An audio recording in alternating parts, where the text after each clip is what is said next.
কে এসেছিল তোমার ঘরে খাবার নিয়ে? মা নিশ্চয়ই। ঠিক ধরেছি। আরে খাবার ছড়ালো কে? নিশ্চয়ই মা। আপনি কি করে বুঝলেন যে উনি খাবার ফেলে গেছেন? ঠিক তাই, কারণ মা এখন খাবার ছড়ানোর মুডে রয়েছে, জানো তো। যাকে পাচ্ছে ধরছে আর খাবার প্লেট সা করে ছুঁড়ে দিচ্ছে। সকালে আমার হাত থেকে ভাতের থালা উল্টে দিলেন, এখানে এসে দেখলাম তোমার ভাতের থালা উল্টে দিয়েছেন। জানি না কার কপালে কি রয়েছে, আবার কার ভাতের থালা উল্টে দেবেন কে জানে।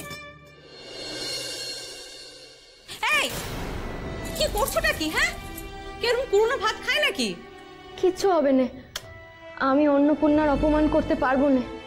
কত মানুষ তো না খেয়ে থাকে, আর আর আমি অন্ন ফেলে দেব?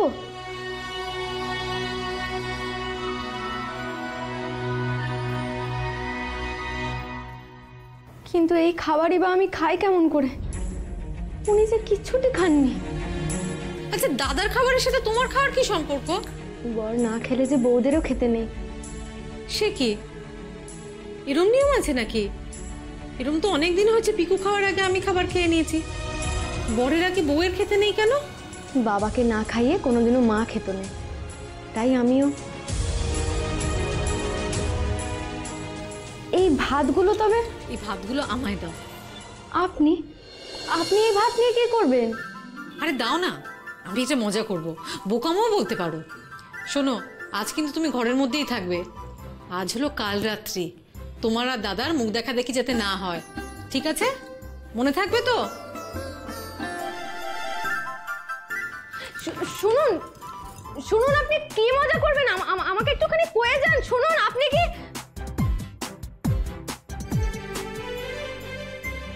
আচ্ছা ওই ধুলো মাখা ভাত কিন্তু কাউকে খাওয়াবেন না।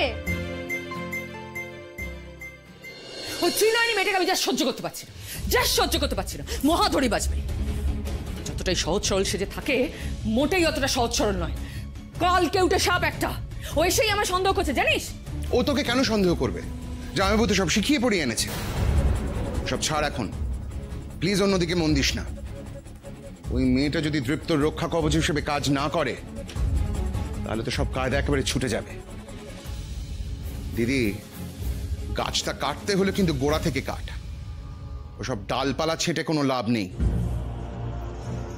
বিশেষ শিষ্টা ধর, আমি দৃপ্তর খাবারটা আনছি। ঠিক বলেছিস ফিকি, আমি গাছটা গোড়া থেকেই কাটবো। আর ওই গাছের ডালে যে বাসা বাঁধবে ঠিক করেছে, সে এখন মুখ থুবড়ে পড়বে।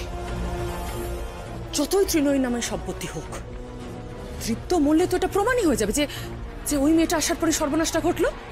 তখন তোকে এই বাড়ি থেকে বার করতে আমার এটা আমার বাঁ হাতের খেল, বাঁ হাতের খেল।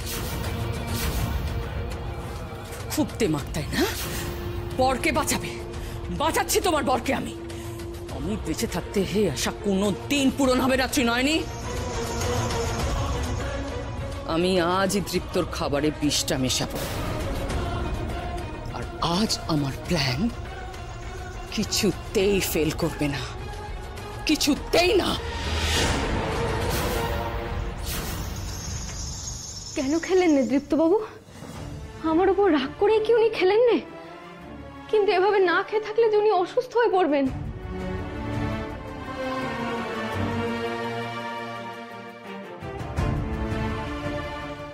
কি করি আমি মাগো? আমি যে বুঝতে পারছি যে আমি এখানে থাকি সেটা উনি চাননি।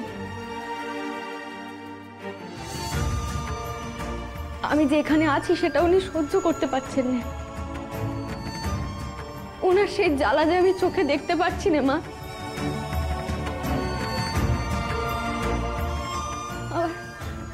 আবার ওনাকে ছেড়ে আমি চলেও যেতে পারছি না। ওনার মঙ্গল অমঙ্গলের ভার যে তুমি আমার উপর সঁপে দিয়েছো মা। আর শুধু উনিই কেন, এই সংসারের অমঙ্গলই বা আমি কেমন করে হতে দিই বলো তো?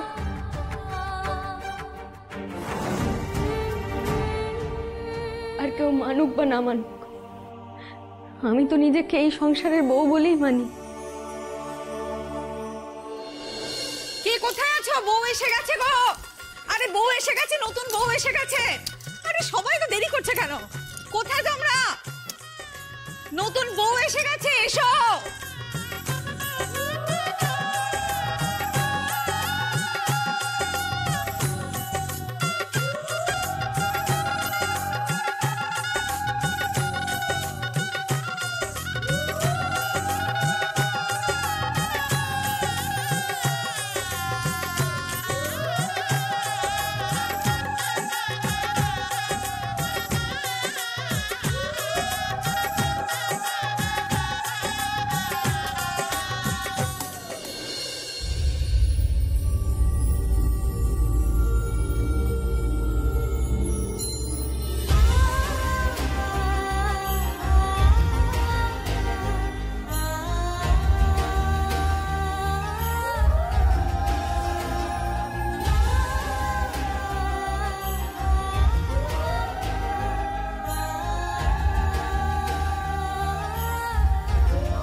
আয় ত্রিনয়নী, এই দুধে আলতার পাত্রে পা ফেলে ভেতরে পা রাখ মা। আয়।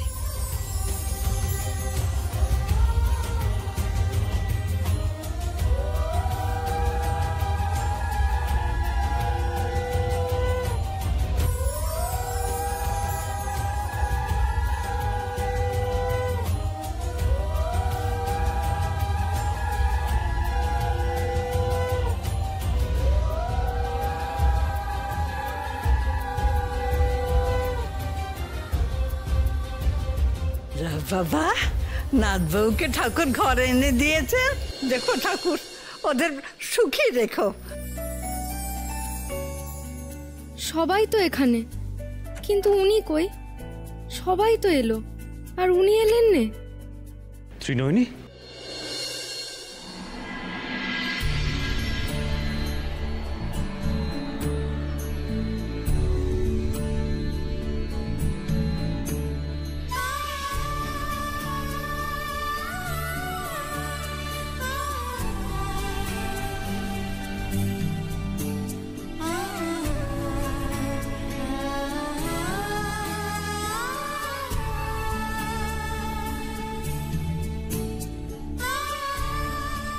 তুমি তুমি এত দূর থেকে ছুটে এলে কেন?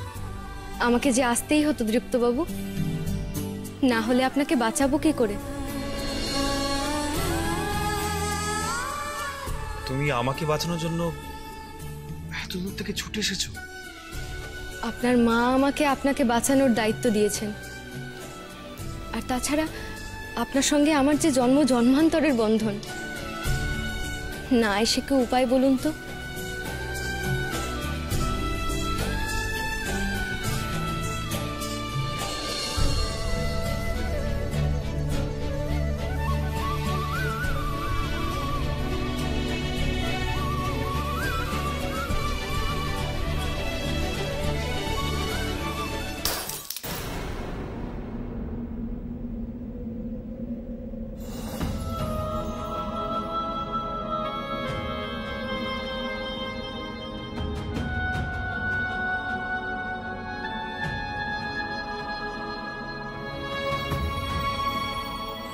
দৃপ্তবাবু, আপনাকে মনে মনে মনের কথা বলা যতটা সোজা, সামনে এসে বলা ততটাই কঠিন। এই কথাগুলো সামনাসামনি আপনাকে কোনোদিনও বলাই হবে না।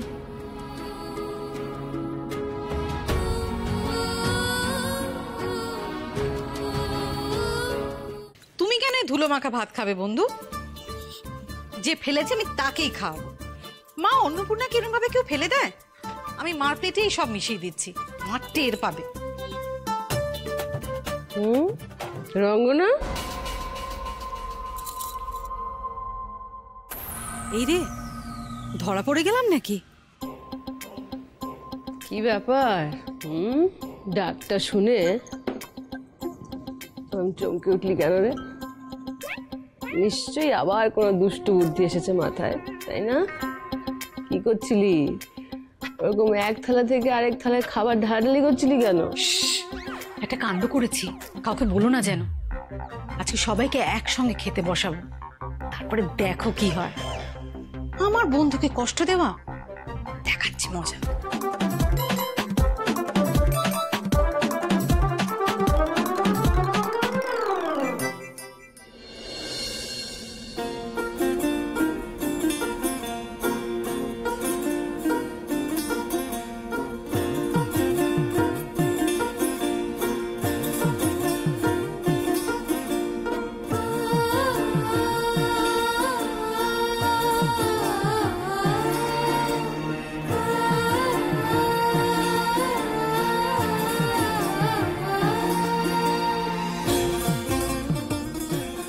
মাগো, তুমি দেখো মা, আমাকে যেন এখান থেকে চলে যেতে না হয়। আমি যেন ওনার মঙ্গল করতে পারি, ওনাকে রক্ষা করতে পারি। তুমি দেখো মা, তুমি দেখো।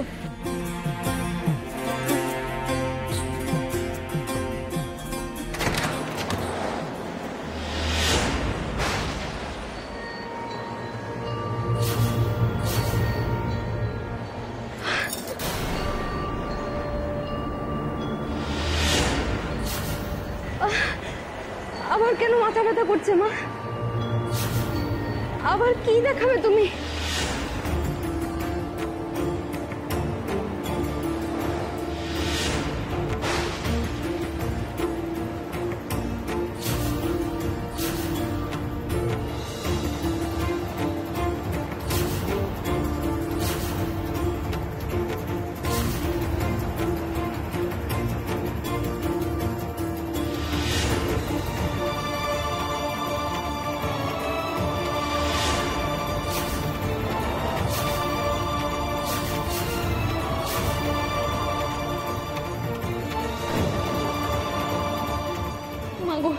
মাগো, তুমি কি দেখালে মা? কি দেখালে? আমি কি করবো এখন? আমি তো কিছু বুঝতে পারছি না। বলো মা, বলো, কোন বিপদের ইঙ্গিত দিলে তুমি?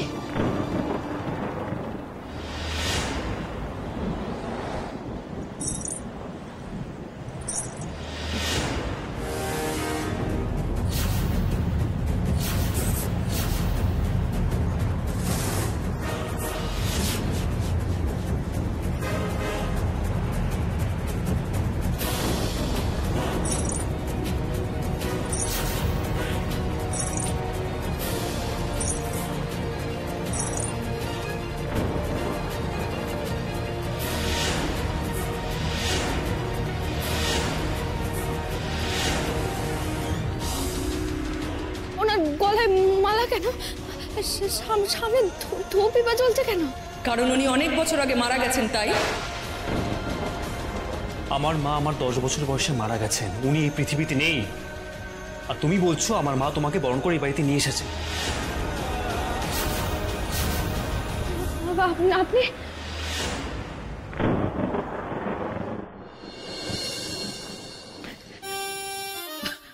মা, এ কি হাসছো কেন? কই হাসছি না তো। ইডিয়েটের মতো না হেসে যদি কোনো কাজের কথা থাকে সেটা বলো, আমার কাজ আছে অনেক। কাজের কথাই বলতে এসেছি মা। বলছি খেতে চলুন, খাবার জন্য ডাকতে এসেছি। এতেও তোমার হাসি পাচ্ছে? আসলে আজকে না কেউ খাচ্ছে না, জানো তো। দাদা, বাবা, ঠাম্মি সবার মন মেজাজ খুব খারাপ, মুখটা একটা করে আছে। কিন্তু দেখো আমি কিরকম হাসছি, তাই না? শাট ইওর মাউথ। হাসি বন্ধ না করে তোমার মুখটা বার আমি সেলাই করে দেবো। এই যা, আমি তো ভয়ের কথা তো হেসে দিলাম। মা, মা আসুন। এই বোকাটাকে না আমি কোনোদিন। দিদি, বোকামো করতে গিয়েও রঙ্গনা কিন্তু কাজের একটা কথা বলেছে, সেটা কি খেয়াল করেছিস? করেছি বলেই তো রাগটা বেড়ে গেল। তৃপ্ত যদি নাই খায়, বিষটা খাওয়াবো কি করে ওকে?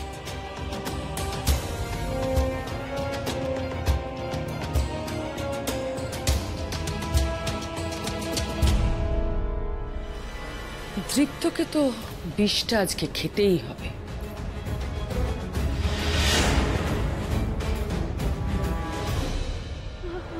আপনি আপনি তো নেই, তাহলে আমি আপনাকে দেখি কি করে?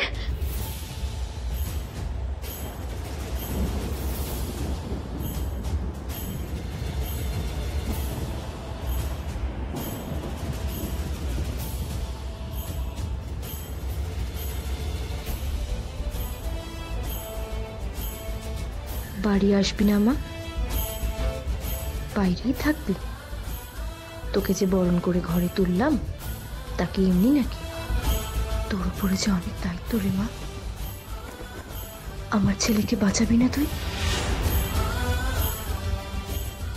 আমি তো বাঁচাতেই চাই, কিন্তু আমার যে ঘরের ভেতর যাওয়া বারণ।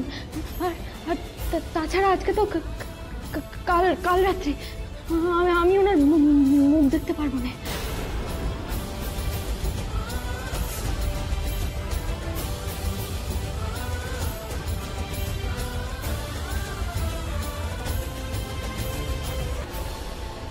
তুই পারবি না? না, আমার ছেলেটা যে একেবারে নীল হয়ে যাবে, একেবারে নীল হয়ে যাবে আমার ছেলেটা। একেবারে নীল হয়ে যাবে।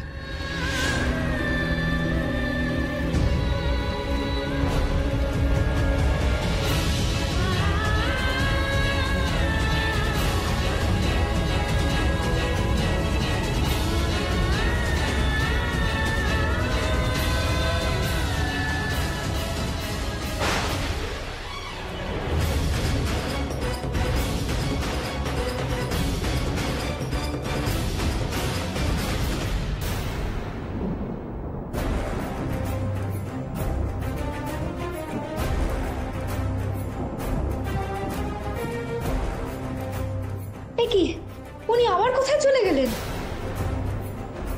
তুই পারবি না না? আমার ছেলেটা যে একেবারে নীল হয়ে যাবে। নীল হয়ে যাবেন? দৃপ্তবাবু নীল হয়ে যাবেন কেন?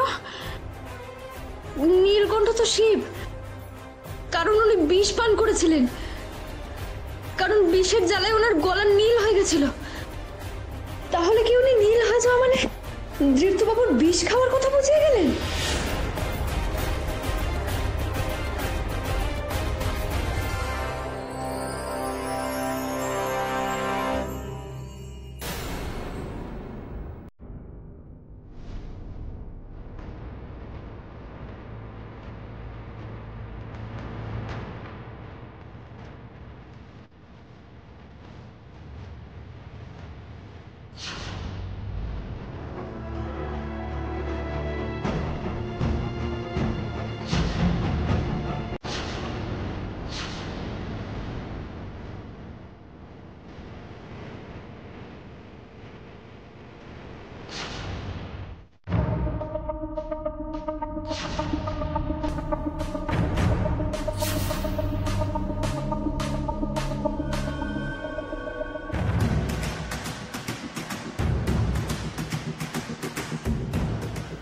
দীপু, মা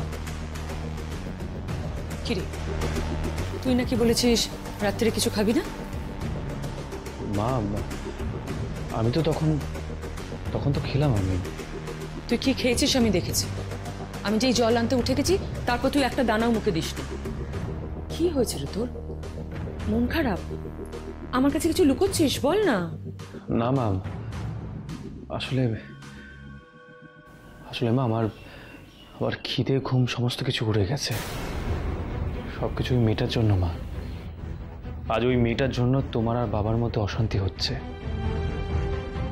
আমাদের সব এলোমেলো হয়ে যাচ্ছে মা। মা আমি কি করে সব মেনে নিই বলো তো? সত্যি কিছু ভালো লাগছে না, সত্যি ভালো লাগছে না।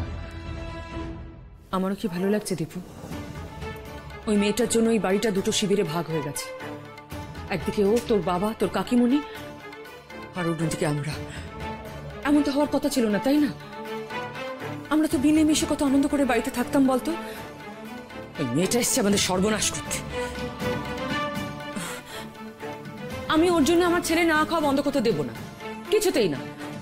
আমি তো তোকে কথা দিয়েছি দীপু, আমি যা করার করবো, ওকে আমি বাড়ি থেকে তাড়াবই। লক্ষ্মী শোনা আমার, এই দুধটুকু খেয়ে নে। না মা প্লিজ আমাকে তুমি আজকে জোর করো না। আমার সত্যি খেতে ইচ্ছে করছে না। জোর তো করতেই হবে দীপু। ওই মেয়েটা উড়ে এসে জুড়ে বসে আমার ছেলেকে ডিস্টার্ব করছে। আমি ওর প্ল্যান কিছুতেই সাকসেসফুল হতে দেব না। দীপু, এই এক গ্লাস দুধ তোকে খেতেই হবে। আমার মাথার দিব্যি রইল কিন্তু।